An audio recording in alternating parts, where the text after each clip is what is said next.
মা হুয়ার রূহ, মুহাম্মদ আমাদেরকে বলে শোনাও রূহ কারে বলে, কেমন করে আসে, কেমন করে যায়, এ ব্যাপারে কি জানো বলো।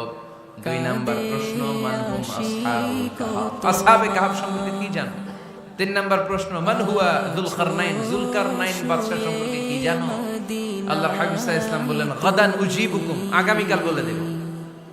কি বললেন? সবাই বলেন উত্তরে কি বললেন? আগামীকাল বলে দেব। তো আগামীকাল সবাই এসে হাজির। বলো, 3টা প্রশ্ন রেখেছিলাম গতকাল, উত্তর বলো। আল্লাহর হাবিব সাল্লাল্লাহু আলাইহি ওয়াসাল্লাম বলতে পারলেন না, কারণ ওহী আসেনি।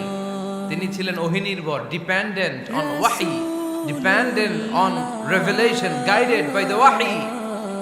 তিনি এর পরের দিনে বললেন গাদান উজিবুকুম, আগামীকাল বলবো। এর পরের দিনে এরা এসে হাজির, উত্তর নাই। আল্লাহর হাবিব সাল্লাল্লাহু আলাইহি ওয়াসাল্লাম আবারও বললেন গাদান উজিবুকুম, আগামীকাল বলবো। এর পরের দিনে এরা এসে হাজির। এরকম 1 দিন 2 দিন 3 দিন নয়, টানা 15 দিন আল্লাহর হাবিব সাল্লাল্লাহু আলাইহি ওয়াসাল্লামের প্রশ্নগুলোর উত্তর করতে পারেন নাই। আল্লাহর হাবিব সাল্লাল্লাহু আলাইহি সাল্লামের নবুয়তি জিন্দেগিতে এত বিব্রতকর পরিস্থিতিতে তিনি কখনো পড়েন নাই। ইহুদিরা প্রতিদিন এসে হট্টগোল করে আর মক্কায় রটনা ছড়ায়, দেখো এই লোকটা যদি সত্যি নবী হতো তাহলে তো উত্তর করতে পারত, ঠিক কি না? যেহেতু উত্তর করতে পারে না, আসলে সে আসল নবী নয়, সে ভণ্ড নবী, মিথ্যা নবী। পড়েন না আউযুবিল্লাহ। 15 দিন পর আল্লাহ আয়াত নাযিল করলেন, ওয়ালা তাকুলান্না লিশাইইন ইন্নী ফাইলুন যালিকা গাদা ইল্লা আইয়াশা।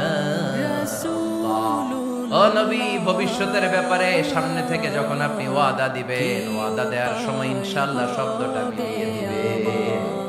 সুবহানাল্লাহ পড়েন। আল্লাহর হাবিব সাল্লাল্লাহু আলাইহি সাল্লামকে শিখানোর মধ্য দিয়ে গোটা উম্মাহকে আল্লাহ শিখাই দিলেন যে ভবিষ্যতের কমিটমেন্ট যখন দিব, প্রমিস যখন দিব, প্রমিস দেওয়ার সময় কি বলবো, কি বলবো।